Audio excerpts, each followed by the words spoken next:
Bienvenue au podcast Premier Visionnement. Aujourd'hui, nous parlons d'un épisode de Star Trek.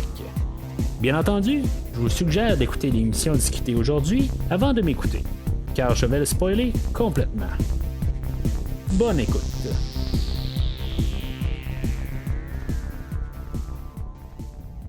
Alors, bienvenue sur le USS Prodigy. Aujourd'hui, on parle de la 4e épisode de Star Trek Prodigy, Dreamcatcher. On commence à savoir un petit peu plus où ce qu'on s'en va avec la série. Dans le fond, là, on a vu là, comme l'introduction là, de tous nos personnages là, dans les 3 premiers épisodes. On a eu le doublon là, comme premier épisode, là, la 1 et la 2 ensemble, puis l'épisode là, la semaine dernière. Cette semaine, je sens vraiment que c'est comme la première épisode où qu'on peut faire quelque chose avec nos personnages. On les a pas mal établis, puis dans le fond, ils partent là, comme avec une histoire, là, pas en train de se connaître, pas en train de connaître le vaisseau, pas en train de connaître le Captain Janeway. Là, ils savent un peu plus où ils s'en vont. Là, dans le fond, là, au début de l'épisode, là, on apprend là, qu'ils ont appris à savoir comment piloter le vaisseau et tout ça. Fait que, dans le fond, c'est pas mal là où on s'en va là, avec toute la saison ou toute la série. Je pense que c'est ça aujourd'hui là, qu'on fait. Là, on commence à avoir un début. Là, comme les introductions sont faites. Mais juste avant de commencer à parler de l'épisode d'aujourd'hui, je vous redirigerai sur premiervisionnement.com pour pouvoir entendre ce que j'ai à dire sur les 2 premiers épisodes de la série, ou les 3 si vous préférez, de Prodigy, ou si vous voulez entendre ce que j'ai à dire aussi sur toutes les autres séries de Star Trek actuelles, de Discovery, qui va recommencer là, plus tard cette semaine. Que la semaine prochaine, on va faire probablement juste 2 épisodes carrément là, de Star Trek, là, juste pour se remettre à jour, puis pour finir Prodigy. Le plan de Prodigy était pas mal de juste faire comme genre 2 ou 3 épisodes là, pour couvrir là, toute la saison au complet, pensant que la saison allait passer toute d'un trait. Juste que j'ai fini d'enregistrer dans le fond, puis que j'ai mis là, l'épisode sur le net la dernière fois, c'est là où j'ai lu la nouvelle que finalement, Prodigy, on va le passer en plusieurs segments. Dans le fond, la semaine prochaine, ça va être le dernier épisode. Puis après ça, on va passer toute la saison de Discovery. Après ça, on va faire un autre morceau. Je pense qu'on va passer un autre 5 épisodes. Au début là, de la saison de Picard. Puis après ça, on nous a annoncé que dans le fond, la première saison de Prodigy va inclure 20 épisodes, qui est le double de ce qu'on avait annoncé au début. Fait que on va passer le restant des 10 épisodes plus tard. Fait que moi j'imagine qu'on va essayer d'en repasser 5 entre Strange New Worlds et Picard, parce qu'on n'a pas de date de sortie pour Strange New Worlds encore. Fait que d'après moi, on va passer 5 là, puis on va passer 5 après Strange New Worlds. Je pense que ça démontre un peu qu'il y a trop de Star Trek en ce moment. Ils savent plus où mettre leur série. Je pense que c'est comme un peu la manière là, de voir ça. Ils savent pas quoi faire exactement. Là. Ils se disent on a trop d'épisodes à sortir. On sort ça, puis là on coupe ça un peu partout. Puis ça se voit en tant que tel là, qu'ils savent pas quoi faire exactement, qu'ils ont trop là, de contenu. C'est une mauvaise affaire, c'est une bonne chose, je sais pas. Moi j'ai toujours pour m'en dire que on peut aimer quelque chose. Mettons que t'aimes du macaroni ou t'aimes du spaghetti ou quelque chose de même, c'est bien le fun, c'est votre plat préféré, ça veut pas dire que c'est du spaghetti, peu importe. Vous pouvez manger votre repas préféré tous les jours, mais quand vous mangez ça 3 fois par jour, puis pendant une semaine, pendant 2 semaines, 1 mois, 6 mois, ça arrive qu'on arrive à comme plus aimer ça du tout. Fait que moi je pense que c'est ça un petit peu le danger là, d'avoir trop de Star Trek là, d'un coup là. En tout cas, moi, c'est ma vision de la chose. Si vous m'avez suivi sur les autres épisodes, vous savez qu'il y a peut-être une dizaine d'années à peu près, je me suis tapé toutes les séries de Star Trek, une à la suite de l'autre, tout ce qu'il y avait. Puis, dans le fond, j'ai fini par la série Voyager. Puis, c'est là que, dans le fond, là, j'ai eu comme une saturation à peu près en 2 ans. je me suis tapé pas mal tout ce qu'il y avait, là. Puis, tu sais, c'est ça, à la fin, ben, tu sais, j'ai été à peu près 2 ans là, sans réécouter un épisode de Star Trek, quelque part, là, tu sais, le chaudron était plein carrément, là. Fait que je pense que c'est ça un petit peu le danger qui arrive, là. C'est sûr que ça sera pas autant d'épisodes que ce que j'ai écouté là, il y a une dizaine d'années, mais je parle en général en tant que tel. Tu sais, je comprends là, comme Star Wars, eux autres, là, sur Disney+, ils ont sorti Mandalorian, ils ont sorti, je pense, une saison de Clone Wars ou de Rebels plutôt. Puis après ça, ils ont sorti Bad Batch. Puis là, ils veulent sortir Boba Fett. Puis ils veulent sortir la saison 3 de Mandalorian. Puis ils veulent sortir Obi-Wan. Puis après ça, ils vont sortir d'autres choses. Je comprends qu'ils veulent essayer là, de rester là, dans le temps là, pour Star Trek. Ils veulent pouvoir suivre les tendances. Ça, je comprends. Mais tu sais, je pense aussi qu'il y a un danger aussi que Star Wars se pète la gueule aussi. Là. Si mettons, on donne un petit peu trop là, de contenu à quelque part, je pense qu'il y a un danger. Là. Si mettons tu tombes un petit peu en arrière, ben, tu as l'impression que tu vas. Ça va être rendu une montagne à escalader. Fait que je pense que c'est un petit peu ça le danger. C'est sûr que pour l'instant, même, on a le système de Crave au Canada et on a Paramount Plus aux États-Unis. Puis le contenu, ben, il est ce qu'il est en tant que tel. Moi, j'ai pas grand-chose que je vois là, à part Star Trek. Comme Crave au Canada, moi, je le prends juste pour Star Trek. Puis là, en tout cas, il y a Dexter qui a recommencé. Puis ça, je l'écoute en même temps. Mais en tout cas, ce que je veux dire, c'est que j'ai juste trouvé une chose à écouter là, pour l'instant. Là. Fait que je trouve que c'est un peu un danger, puis ils ont besoin de se créer du contenu. Ça je peux le comprendre. Ben, en tout cas, c'est la situation actuelle. Puis c'est sûr que les autres qui essaient de se contrôler pour justement amener du monde pour pouvoir garder leur service.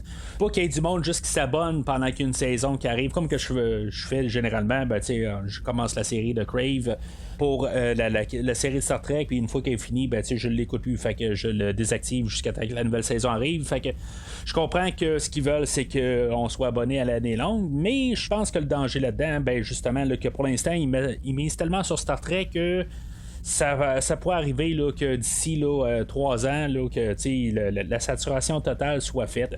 Je pense que c'est ça le danger. Là. Ça arrivera peut-être pas d'un coup sec, mais je pense qu'il y a un danger rendu là. Mais là, j'ai dérapé, ben c'est ça. En tout cas, je vais retourner juste vite au site internet premiervisionnement.com pour voir qu'est-ce que j'ai à dire là, sur toutes les séries courantes de Star Trek. Si vous voulez vous rendre là, sur le site ou suivre Premier Visionnement sur Facebook et ou Twitter pour pouvoir commenter sur l'épisode d'aujourd'hui et dire qu'est-ce que vous avez à dire. Ne vous gênez vraiment pas à dire là, qu'est-ce que vous pensez là, de Star Trek Prodigy. On s'en va dans la bonne direction. C'est sûr que c'est une émission pour enfants, puis c'est d'autres bases qu'on peut regarder là, la série, mais est-ce que vous trouvez que c'est du Star Trek? En tout cas, gênez-vous pas de commenter là, sur les réseaux sociaux de qu'est-ce que vous pensez. Alors, l'épisode commence, comme je disais tantôt, dans le fond, on a tout de suite un genre de recap. Ben, pas un recap, mais on voit que c'est la suite de l'autre épisode de la semaine passée. Sauf que ce qu'on peut comme un peu déduire, c'est que il y a probablement un petit peu plus de temps qui s'est passé là, entre les deux épisodes. Ça se passe pas directement tout de suite après. On a eu le temps un petit peu là, de commencer à apprendre un peu comment que le vaisseau fonctionne, un peu se familiariser là, avec les manœuvres que le Protostar peut faire, puis en tout cas, qu'on commence à être un petit peu à l'aise, pas qu'on soit toujours en apprentissage là, sur le vaisseau, puis qu'on commence à embarquer un petit peu à faire des histoires. Alors, la manière pour l'hologramme Janeway de appeler tout le monde sur le pont, c'est de genre mettre l'alerte rouge, puis tout le monde monte sur le pont. Fait qu'elle annonce à l'équipage là, qu'il y a une planète là, de classe M. Dans le fond, il y a un peu l'idée là, d'introduire là, Star Trek aux enfants, je pense, aux tout jeunes. En tout cas, je sais pas quelle expression utiliser, là, mais dans le fond, la classe M, c'est pas comme c'est juste classer là, la planète pour dire là, qu'elle est habitable ou qu'on peut y respirer, là, en tout cas qu'on peut y vivre dessus. Il y a quand même Dan qui arrive qui dit nous autres on veut la classe A. Là. C'est juste drôle un petit peu. Mais je pense que c'est juste un peu pour passer un peu le langage de Star Trek. Je sais pas si c'est utilisé là, vraiment en science. Ça se peut aussi que ça soit vraiment le vrai terme. Mais c'est tant mieux. Si mettons on passe le vrai terme, que c'est ça qu'on utilise là, pour dire que c'est une planète qui est habitable, qui me surprendrait pas dans le fond. Là-dedans, il y a Dal qu'il veut pas. Dans le fond, c'est lui qui mène, puis il dit bon, ben regarde, moi je veux pas qu'on aille là. Il y a Janeway qui arrive qui dit ouais, ben, je vais devoir te dénoncer à Starfleet, puis dans le fond, ça va juste comme faire qu'ils vont perdre le contrôle là, du Protostar. Fait que, dans le fond, il veut pas, Dal, il veut pas qu'il y ait des soupçons de la grande Janeway que, dans le fond, ils sont pas dans Starfleet. Fait que, il va accepter. Fait qu'il va se ramasser là, dans le système érogène où est-ce qu'on a la planète là, en question. On va atterrir directement sur la planète. Dans le fond, on n'utilise plus les téléporteurs dans ce temps-là. On descend directement là, sur la planète. Ça me fait penser, dans le fond, dans Voyager, on descendait quand même assez souvent sur la planète. Le vaisseau était plus petit, fait qu'on descendait sur la planète. Mais tandis que quand on a l'Enterprise, ben, il est un peu plus gros, fait qu'il reste toujours en orbite. Mais en tout cas, c'est juste ça qui m'a fait penser. On n'a pas utilisé encore les téléporteurs du Protostar. Mais c'est ça, fait que Janeway va leur présenter là, l'équipement de base. Dans le fond, le tricordeur, les phaseurs, puis dans le fond, tout l'équipement qu'ils ont besoin pour pouvoir étudier la planète. Ça fait quand même drôle un peu de repasser à la base de qu'est-ce qu'on a vu là, depuis là, les quasiment 60 années là, de la série. Avant qu'ils partent explorer là, toute la gang là, pour aller explorer là, la planète qui est supposée de ne pas avoir là, de forme de vie, de forme de vie, mais supposée d'avoir juste de la végétation.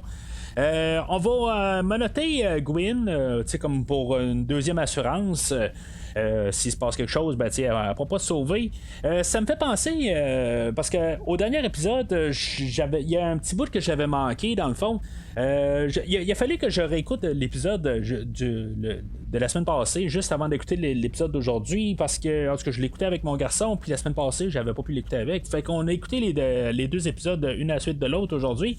Puis ça m'a donné une réponse que j'avais pas vue la dernière fois. Peut-être que j'avais la tête penchée, j'étais juste en train de noter quelque chose très vite.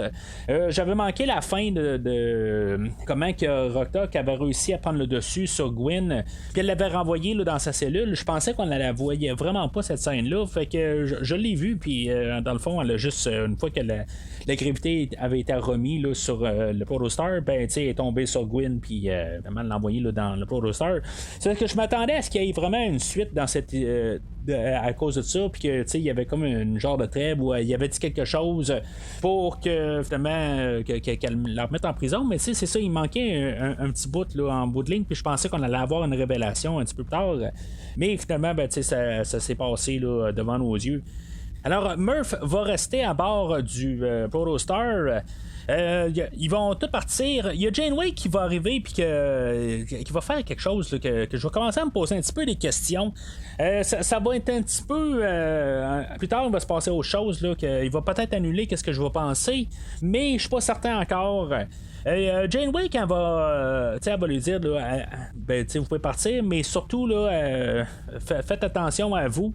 C'est comme un peu je me dis ça m'a comme fait passer dans la tête que Janeway, je me demande si maintenant il y a vraiment un Janeway sur tous les vaisseaux de la Fédération dans ce temps-là, ou si maintenant c'est pas un Janeway qui est comme enfermé quelque part sur le Protostar, que c'est pas que quelque part elle doit être envoyée dans un hologramme, puis que je veux dire elle est comme envoyée dans le système, puis que genre elle dort quelque part, qu'elle est comme en maintenance, est maintenue en vie ou quelque chose de même par un système. Je serais pas surpris que ça soit ça un petit peu, qu'on ait un punch vers la fin, qu'on apprenne que vraiment Janeway est à bord du Protostar. On verra, plus tard, il y a un genre de reboot quelque part sur Janeway, là, un peu plus tard là, dans l'épisode où elle fait comme il y a Gwyn qui se sauve, qui s'évade, puis elle fait comme changer un petit peu son programme, qui fait un petit peu annuler qu'est-ce que je pense. Mais en tout cas, je me dis, il y a encore un petit peu peut-être une idée là, de fond que je me dis, est-ce que Janeway elle pourrait comme être maintenue en vie, tu sais, comme genre elle est mortellement blessée, mais elle est juste gardée en vie avec une nouvelle technologie, quelque chose de même, puis elle peut quand même être là en tant qu'hologramme. Parce que l'hologramme est quand même pensif. Puis tu sais, elle pense comme Janeway. Tu sais, je comprends dans Star Trek qu'on peut faire n'importe quoi. On peut programmer un ordinateur pour qu'il soit comme Janeway, mais tu sais, on l'avait vu là, dans comme le deuxième épisode où elle avait de l'air d'être un petit peu c'est pas sarcastique, mais elle avait de l'air, tu sais, que quand ils se sont présentés tout l'équipage, ben on dirait qu'elle arrivait puis qu'elle disait bon ben tu sais, je vais vous dire que vous êtes des cadets juste pour pouvoir finalement bouger, mais tu sais, on dirait qu'elle sait que c'est pas des cadets là, de Starfleet. Fait que, tu sais, en tout cas, il y a une personnalité en arrière de ça, puis qui fait que je suis pas encore 100% convaincu que c'est juste un programme informatique d'hologramme pour le Captain Janeway. Alors, ils partent tout explorer. Il y a Rok-Tahk qui va trouver comme je pense que c'est des Porg qui appellent là, dans Star Wars le dernier Jedi, où ce que c'est genre des petites boules de poils, puis en tout cas, on dirait que, en tout cas, j'ai marqué des Porg bleus mauve là, dans mes notes. Je sais pas, je suis en mode Star Wars quand j'ai vu ça, mais c'est parce que il y a l'autre scène aussi où ce qu'on a Bug, que lui va trouver comme une hutte de Yoda dans le fond, où il va trouver de la bouffe à l'intérieur. Mais de toute façon, j'ai parlé là, dans le premier épisode là, combien de similarités qu'il y a avec Star Wars. Puis, dans le fond, c'est pour ça un petit peu que ma référence est tout de suite Star Wars dans l'épisode ou dans la série d'aujourd'hui. On a Zero aussi que elle va trouver comme le moteur ou le réacteur là, du Protostar. Fait que, tu sais, dans le fond, il découvre toutes des choses là, qui sont comme satisfaits puis qui comme les intrigues.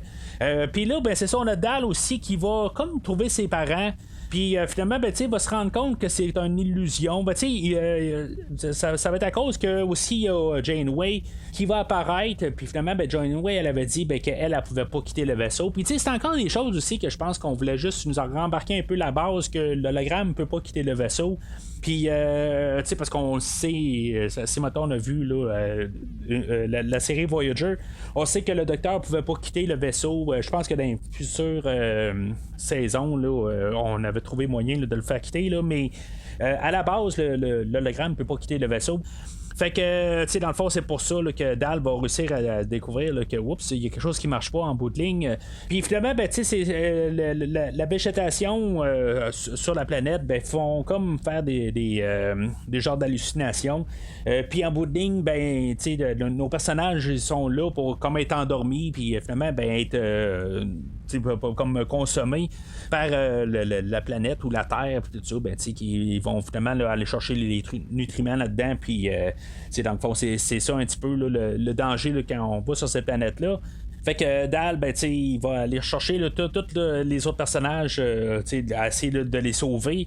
On a Rok-Tahk quelque part là-dedans, là, elle est toute. Ben, c'était la première, dans le fond, qui était comme attaquée par ces plantes-là. Fait que, elle est comme quasiment toute englobée, là. Puis finalement, ben, c'est comme on l'a sauvé, je pense, à la dernière seconde. Pendant ce temps-là, ben, on a Gwyn, que elle, son genre d'épée, là, qui se métamorphose, ben. Elle a réussi à l'appeler là, juste télépathiquement. Ben, tu sais, j'ai parlé là, dans le premier épisode là, qu'on dirait que c'est une Jedi. Puis, tu sais, ça fait penser un peu à ça encore plus. Où ce que, dans le fond, elle appelle son sabre laser à se diriger vers elle. Elle, c'est son épée, là, elle se promène un peu partout. Ben, tu sais, je dis son épée, là, mais c'est pas. En tout cas, c'est cette bébelle-là. Elle a réussi à passer au travers de tous les systèmes, puis tous les étages sur le Protostar. Protostar, puis finalement elle fait son chemin pour se rendre à Gwyn, puis que finalement on va éliminer le rayon qui empêche Gwyn de sortir. Fait que elle, dans le fond, elle va comprendre aussi que quand elle va arriver sur le pont, qu'elle est capable de tout contrôler, puis passer par-dessus toutes les protections qu'on a pour empêcher Gwyn de prendre le contrôle du Protostar. Puis elle va comprendre qu'elle a été formée toute sa vie pour pouvoir prendre le contrôle du Protostar. Je me dis, quelque part, il y a encore un bout d'histoire qu'on ne sait pas, mais le divineur, ou le diviner, si vous préférez, lui, dans le fond, il cherchait le Protostar, mais en bout de ligne, il était capable de savoir toute la technologie au complet pour le Protostar, puis est capable de former Gwyn pour qu'elle soit correcte sur le vaisseau. Dans le fond, ça veut dire que probablement que le Diviner il a déjà utilisé le Protostar. C'était peut-être un officier sur le Protostar. Je sais pas, c'est peut-être une genre de métamorphose de Janeway. En tout cas, c'est quelque chose qu'on va savoir un peu plus tard là, dans la série. Il y a quelque chose qui se passe là, que lui vient de Starfleet d'un certain sens, qu'on va savoir là, plus tard là, dans la saison probablement. Mais Gwyn, elle, c'est ça, elle s'est sentie dans le troisième épisode, elle essayait quand même là, de faire comprendre aux autres que dans le fond elle est un petit peu désolée, puis en bout de ligne, mais c'est plus une question là, de point de vue. Que elle, dans le fond, elle pouvait pas faire grand chose là, pour pouvoir aider là, tout le restant de l'équipage. Fait que dans le fond, elle va choisir là, qu'elle va quitter là, la planète avec le Protostar puis les laisser là, sur la planète. Il y a même un bout où ce que Dal essaye là, de lancer un message de détresse, puis finalement, elle va fermer là, la connexion. Mais sauf que le problème quand elle veut partir avec le Protostar, c'est que toute la végétation commence à prendre le contrôle là, sur le Protostar, puis le Protostar n'est pas capable là, de décoller. Fait que elle va sortir pour essayer là, de libérer là, le Protostar, puis finalement elle aussi elle va avoir l'apparition là, de son père là, le Diviner, puis finalement elle va se rendre compte là, assez rapidement que c'est pas son père parce que il est comme genre un petit peu trop joyeux, puis il est comme fier d'elle, puis dans le fond il est pas pressé de partir, fait que dans le fond là, elle fait 1 + 1 + 1, ça fait 3, puis finalement c'est pas lui. Fait que, elle se dépêche à rembarquer sur le Protostar, puis finalement, elle essaie de décoller, et encore le Protostar est encore trop coincé. Que finalement, le Protostar, le système, il va comme surchauffer, il va être en état critique. Elle va devoir quitter le Protostar. Elle va se rendre compte, là, dans le fond, si j'aurais pas écouté le deuxième épisode, je pense que j'aurais pas allumé. Dans le fond, dans le deuxième épisode, on avait tout fait éjecter toutes les potes de secours, fait qu'elle avait construit une navette, puis dans le fond elle va prendre cette navette là dans l'épisode d'aujourd'hui, puis juste avant de quitter, elle va voir que Murph est encore sur le vaisseau, fait qu'elle va sauver Murph. Elle a encore un cœur dans elle en bout de ligne. Je pense que c'est ça un peu qu'on veut faire avec ce personnage là, de quand même un peu l'intégrer là, avec l'équipe. Mais tu sais, juste avant ça, elle avait réussi à lancer là, un message à son père pour dire qu'il était là, dans le système aérogène. Fait que lui, on sait qu'il est en chemin, mais c'est ça, je veux dire, c'était un petit peu trop vite là, dans le fond, là, dans le timing. Fait que finalement, le Protostar va crasher. On ne sait pas exactement. Dans le fond, on entend un petit boom, mais on voit comme pas de débris vraiment partir des airs. Et Gwyn aussi, elle va crasher avec sa navette. Puis l'épisode va finir quand même assez abruptement là, où dans le fond, on va avoir notre équipage qui vont trouver Gwyn. Ils vont se retourner de bord, puis c'est quoi exactement qu'ils vont voir? Est-ce que c'est juste comme une crevasse où le Protostar est tombé dedans? Est-ce que il y a tellement de bruit qui se passe à la fin, je me dis est-ce qu'il voit quelque chose arriver? Est-ce qu'il entend le moteur du Protostar? Moi je pense honnêtement que Janeway, l'hologramme, a réussi à sauver le Protostar de crasher. Ça me surprendrait là, qu'on s'est débarrassé du Protostar. Honnêtement, je pense que c'est le vaisseau du show. Là, fait que il y a une raison qu'on va réussir à ramener le Protostar, puis je pense pas qu'il est crashé pour l'instant. Mais sauf que la semaine prochaine, ça va vraiment être un épisode là, qui va suivre directement là, l'épisode d'aujourd'hui. Puis honnêtement, ça me déçoit un peu. Je pensais qu'on allait peut-être revenir un petit peu à des histoires là, qui se tiennent seules nouvelle chaque semaine. Pas avoir une histoire globale, ok, mais à chaque semaine qu'on ait une histoire là, seule, unique. C'était correct pour les 3 premiers épisodes qui ait quand même une petite continuité rapide. Mais après ça, qu'on embarque une histoire par semaine, qu'on peut écouter toute la série un peu dans le désordre. Un petit peu comme Lower Decks, en tout cas, c'est ça à ça que je m'attendais, mais en tout cas, avec l'épisode d'aujourd'hui, il est clair qu'on va avoir comme un gros film animé qui va être coupé là, en 20 épisodes là, dans la prochaine année. En gros, c'est un épisode où c'est des choses qu'on a vues depuis des années là, dans Star Trek. On embarque sur une planète, puis finalement, il y a quelque chose qui marche pas comme qu'on veut que ça marche. C'est vraiment comme la base là, d'un épisode de Star Trek. Il n'y a pas vraiment de thématique que j'ai remarqué là, aujourd'hui, pas de moralité qu'on a eu là, dans les 2 premiers épisodes. C'est juste comme une histoire là, qui fait juste se dérouler tout simplement. On avance l'histoire de la série, mais pas de moralité, pas d'idée là, que j'ai pu voir là, en écoutant l'épisode. Je trouve ça un petit peu dommage, comme que j'ai dit là, dans Lower Decks, aussi de base que ça peut être comme idée, je trouvais ça quand même le fun qu'on amène là, des types d'idées, surtout que dans le fond on essaie de viser là, le show sur un auditoire assez jeune, puis qu'on essaie de juste embarquer un petit peu des idées. C'est pour ça qu'ils sont très de base, mais qu'on les met, je les apprécie beaucoup. J'aime toujours ça quand on essaie d'en mettre un petit peu plus là, que des images à l'écran, qu'on ait un peu plus pensé aux choses, puis qu'on ait des idées qui sont reliées avec le début et la fin, puis un peu partout, puis qu'on peut voir nos personnages aussi, des fois avoir le même dilemme. Mais c'est ça, quelque chose qu'on n'a pas vraiment aujourd'hui. En tout cas, je n'ai pas. Peut-être que si je la réécoute une autre fois, je vais peut-être voir quelque chose, mais en tout cas, je suis pas capable de vraiment voir là, de thématique là-dedans aujourd'hui. Puis ça me déçoit un peu. Je pensais qu'on allait avoir vraiment là, une genre d'idée là, chaque semaine, là, mais en tout cas, on verra pour la semaine prochaine, voir comment qu'on évolue là-dessus. Alors, c'est pas mal tout pour aujourd'hui. Il est pas mal clair qu'on va probablement avoir un genre là, de cliffhanger ou une révélation là, au prochain épisode. Ça va probablement finir que finalement le Diviner les a trouvés puis qu'il est pas loin, ou justement ils vont y tomber face à face puis ça va finir là. Je sais pas, où on va essayer de finir un petit peu pour pas qu'on soit un petit peu mêlé là, quand on va reprendre là, dans 3 mois plus tard. Je sais pas en tout cas. Fait que on va tout savoir ça là, la mi-saison ou la quart de saison là, la semaine prochaine. J'ai quand même hâte un peu là, de voir qu'est-ce qu'on veut faire exactement. Puis pour l'instant c'est quand même une bonne petite série. Je sais pas à quel point que je vais être capable de réécouter cette série là, parce que c'est peut-être un petit peu trop jeune pour moi. Ça je suis toujours assez transparent là-dessus. Je pense pas que pour l'instant je suis pas vraiment attaché plus qu'à un personnage que d'autres.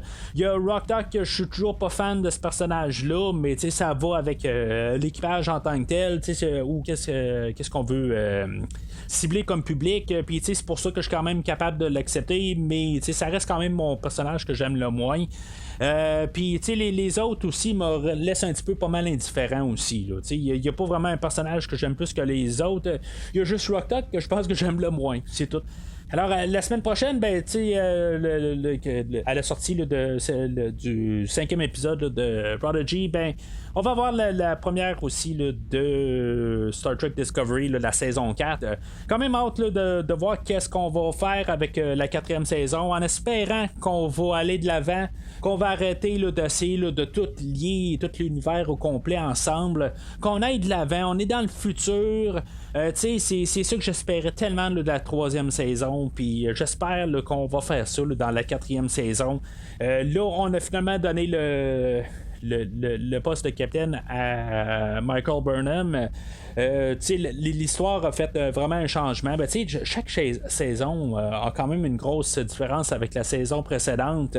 Puis c'est là où dans le fond, on a encore un autre changement majeur. Puis en tout cas, je pense que il y a une bonne chance là, qu'on ait peut-être une des meilleures saisons. Mais j'ai rien vu, je sais pas exactement là, où qu'on s'en va avec la saison qui va commencer. Mais en tout cas, c'est sûr que je vais en parler là, la semaine prochaine, puis j'ai bien hâte là, que vous écoutez ça. Alors, comme j'ai dit un peu plus tôt, vous pouvez suivre Premier Visionnement sur Facebook et Twitter. N'hésitez pas à commenter, donner votre opinion, puis de peut-être parler même là, de qu'est-ce que vous pensez là, de la théorie que j'ai parlé là, de Janeway, que finalement c'est peut-être un hologramme du vrai Janeway qui est à bord du Protostar. Juste des choses de même. Puis en même temps, la sursaturation de Star Trek, est-ce que ça vous dit à vous? Est-ce que vous pensez qu'on en fait trop? N'hésitez pas à commenter là, sur les posts sur Facebook et Twitter ou Twitter. Mais d'ici le prochain épisode, longue vie et prospérité.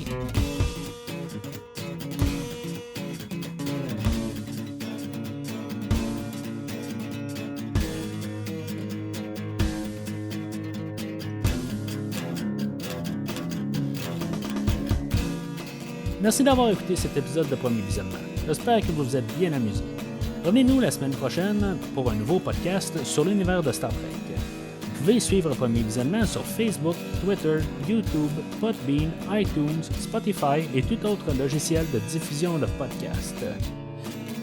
Merci de votre support et à la semaine prochaine.